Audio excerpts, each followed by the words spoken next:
એક બાતમી મળી હતી કે શિવમ નામનો વ્યક્તિ જે છેલ્લા 3 વર્ષથી ખંભાળિયા એમપીથી ખંભાળિયા સુધી ટ્રાવેલ્સ ચલાવતો હોય તે છેલ્લા 3 માસમાં ગુજરાત ખાતે ટ્રાવેલ્સમાં આવી જે વ્યક્તિઓ તેનો સંપર્ક કરતા હતા તે વ્યક્તિઓને તે એક બે કરીને નાના જથ્થાઓમાં એ હથિયાર પહોંચાડતો હતો। આ બાતમી હકીકત અંગે એટીએસના વરિષ્ઠ અધિકારીઓને જાણ કરી તેઓએ કાયદેસરની કાર્યવાહી કરવાની સૂચના આપતા પોસાઈ શ્રી વીઆર જાડેજા તેમજ વિજય ભરવાડ નાઓની ટીમને બાતમી હકીકતવાળી જગ્યા જે નારોલ વિસ્તારમાં આવેલો ત્યાં ખાતે મોકલતા સદર જે ઈસમ છે શિવમ તેમજ તેની સાથેનો જે રિસીવર હતો મનોજ તે બે ઈસમોને ત્યાં પકડી તેઓની ઝડપી દરમિયાન શિવમ પાસે રહેલ જે થેલો હોય તે થેલામાંથી ઘટના સ્થળે 5 પિસ્તલ તેમજ 20 રાઉન્ડ તેની પાસેથી મળી આવેલ હતા।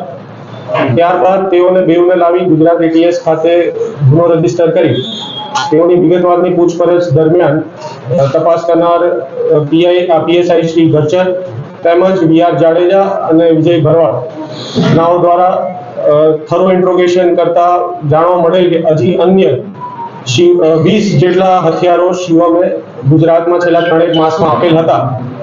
જે બાબતે તાત્કાલિક કાર્યવાહી કરવાની થતી હોય 3 ટીમ બનાવવામાં આવી હતી। ત્રણેય ટીમને હેડ કરતા પીએસઆઈ વીઆર જાડેજા, વિજય ભરવાડ અને આરઆર ગર્જર તાત્કાલિક ત્રણેય જિલ્લા જે અમરેલી, રાજકોટ સિટી અને સુરેન્દ્રનગર ખાતે રવાના થઈ ત્યાં અન્ય બીજા 4 ઇસમો પાસેથી ટોટલ બીજા 20 વેપન અને 70 અન્ય એમ્યુનિશન હસ્તગત કરેલ હતા। આમ એક દિવસની કાર્યવાહીમાં ગુજરાત એટીએસે 25 જેટલી semi automatic sophisticated pistols, 90 live ammunition અને 6 આરોપીઓને હસ્તગત કરેલ છે। સર, આરોપીઓ જે છે ત્યાંથી લાવતા અને આજે લોકો ખરીદેલું છે પાડનું પર્પસ શું છે?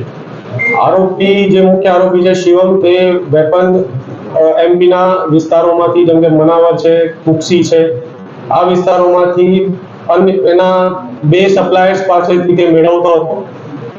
અહીંયા તે પોતાના કમિશન સાથે પોતે ખુદ ટ્રાવેલ્સનો ધંધો કરતો હોય, ટ્રાવેલ્સમાં આવતો હોય, હર બીજા કે ચોથા દિવસે ગુજરાતમાં આવતો ત્યારે પોતે એક બે વેપનો સાથે એ હથિયાર પોતાની સાથે લાવતો અને જ્યાં અહીંયા જેની સાથે એના સંપર્ક થયા હોય તેઓને તે જગ્યાએ હથિયાર પહોંચાડતો। હથિયાર એના કેલિબર અને એની મેગઝીન કેપેસિટી પ્રમાણે એ લોકોની પ્રાઇસિંગ રહેતી હતી। ઓન એન એવરેજ 30,000 માં ત્યાંથી પ્રોક્યોર કરતો હતો અને ગુજરાતમાં એ 50,000ની આસપાસનો વેચતો। અન્ય લોકો જે રાજકોટ અને સુરેન્દ્રનગર એમના નામ અને બેકગ્રાઉન્ડ શું છે? તેઓના જે બીજા અન્ય જે પકડાયા છે એમાંથી એક છે વિપુલ સાનિયા જે વગડિયા તાલુકાના સુરેન્દ્રનગર જિલ્લાનો છે, પ્રવીણ શ્રીવાસ જે પોતે એમપી નો છે પણ અહીંયા ગુજરાતમાં રહી મજૂરી કરે છે, તેની હજી થરો અને ડીપ ઇન્ટ્રોગેશન બાકી છે। સંજયભાઈ મેર જે રાજકોટ સિટીમાં રહે છે, રાજુભાઈ સરવૈયા જે પોતે રાજકોટ સિટીમાં રહે અને આગળ અમરેલી ખાતે વેપનો પહોંચાડતો। અત્યાર સુધીના પ્રાથમિક જે એક દિવસના ઇન્ટ્રોગેશન અમારા થયા છે એમાં એટલું જાણવા મળ્યું છે કે છેલ્લા 3 માસથી આ પ્રવૃત્તિમાં સક્રિય રહેલો છે। વેપન અહીંયા મોકલવામાં હજી એના રિમાન્ડ મેળવી આગળના એ દરમિયાન ઇન્ટ્રોગેશનમાં જે કઈ વિગતો બહાર આવશે તેમાં આખી બીજી કઈ લિંક્સ છે આમાં એ જાણવા મળશે।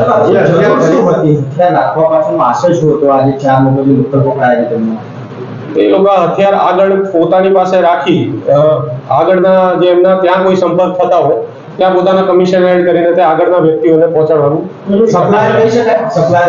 મિડલમેન હતા।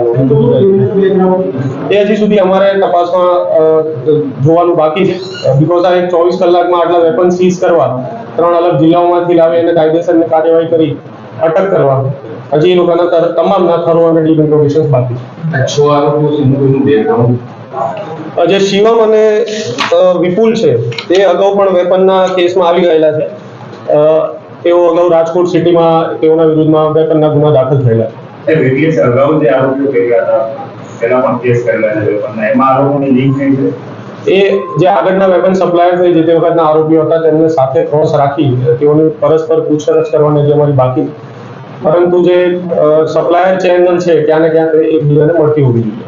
મુખ્ય આરોપી પર ટ્રાવેલ્સ વાળો છે તો આ બધાના ફિલ્ડમાં કલેક્શન જોડાયા નાસ્તો વેપાર કરતો એ ટ્રાવેલ્સ જાગવાથી લઈને જામ ખંભાળિયા સુધી લાવતો હોય તો સ્વાભાવિક છે ઘણીવાર અમદાવાદ સુધી વ્યક્તિઓ ચડ્યા હોય અને એમપી ના હોય એક માઉથ ટુ માઉથ પબ્લિસિટી ટાઈપનું જે એ લોકોનું હોય કે આ વ્યક્તિ સપ્લાય કરી રહ્યો છે તો એમાં આ લોકો આની સાથેના સંપર્કમાં આવેલા હતા અને શિવમ જેમ કહ્યું એમ અગાઉ પણ એક રાજકોટ સિટીમાં તેના વિરુદ્ધમાં વેપન્સનો ગુનો દાખલ થયો છે. એની સાથે વિપુલનો પણ ગુનો દાખલ કરેલો છે. તો વિપુલ અને શિવમના માધ્યમથી બીજા અન્ય લોકો આની સાથે સંપર્કમાં આવ્યા તેમ કહી શકાય. ઇલેક્શનના કારણે એવું કહી શકાય કે એ લોકો નાનો જથ્થો અત્યારે લાવતા હતા.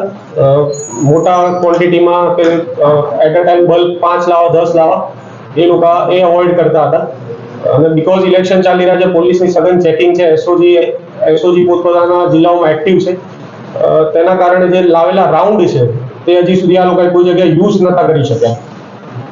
સર ધારો કે પાસેથી કોઈ જગ્યાએ છુપાવેલા કોઈ જગ્યાએ છુપાવેલા એની તો માહિતી તેઓના પાસેથી પોઝેશનમાં જેમ કે ઘર છે ત્યાંથી રિકવર કરવામાં આવે છે, તેઓની જગ્યાની જે વાડી હોય ત્યાંથી રિકવર કરવામાં આવ્યા છે. એટલે હજી સુધી જે બધાના પાસેથી જથ્થા મળ્યા છે તે એક જથ્થો નથી મળ્યો, 4 5 જથ્થા છે. સો દેટ એમ કહી શકાય હજી ઇલેક્શનના કારણે જે એ લોકો રિટેલિંગ કરવાનું છે, એક હથિયાર આપવાની વાત હતી એ હજી એક હથિયાર આપવામાં સક્ષમ નતા થઈ શકે. તો એની માટે એ લોકો સફળ નતા, હજી પોતાનું કમિશન એ લોકો એમાં કમાઈ શકે. એની માટે લેવા માટે જ આ મનોજ જેનો હતો ચોટીલાનો એ